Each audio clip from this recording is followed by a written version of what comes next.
Introduction. In the past, garden houses were a symbol of power, wealth, and artistic taste of the wealthy classes of Iranian society. These houses were not only a place of residence, but also a manifestation of culture, nature, authentic Iranian architecture, and the spirit of aristocratic life. More than a residential house, the garden house was a world in the heart of nature with thatched walls, flowing fountains, columned porches, and gardens that were full of life in every season. Structure and architecture. Aristocratic garden houses in Iran were designed to simultaneously meet the needs of livelihood, social, and cultural life. The combination of the Iranian garden with the architectural elements of the house led to the creation of spaces where each part was designed for a specific purpose.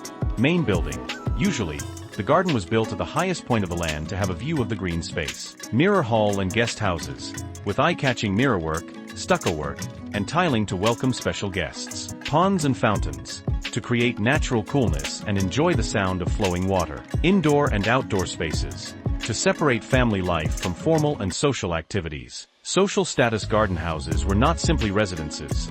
They were places for political, economic, and cultural decision-making. Tribal elders, local rulers, wealthy merchants, and powerful landowners held their meetings in verandas overlooking the garden or cool summer ponds. These houses were often built outside the city walls and along the paths of qanats or flowing streams. Important elements in garden house design. Water, a symbol of purity, peace, and life, always at the center of design. Trees and flowers, a connection with nature and a sign of blessing and beauty.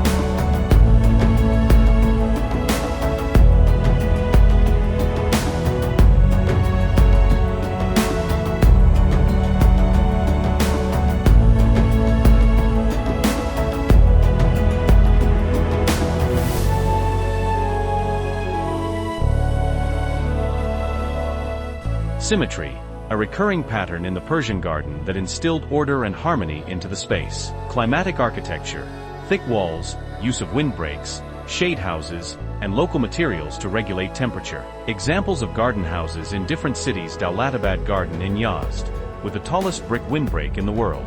Kerman Prince's Garden, a masterpiece of gardening in the heart of the desert. Garden houses in Abarkooh, Nain, and Kashan, a combination of mud architecture and pomegranate gardens. Decline of garden houses. With the expansion of urbanization, garden houses gradually gave way to modern buildings and residential complexes. The aqueducts dried up, the trees were cut down, and the memory of living in the heart of the garden slowly turned into a silent nostalgia. Conclusion. The old garden houses were a symbol of the art of living, a life in which beauty, nature, peace, and culture were intertwined. Recognizing these spaces can be a way to return to authenticity, to the peace that once flowed on the edge of a pomegranate garden, under the shade of a windbreak.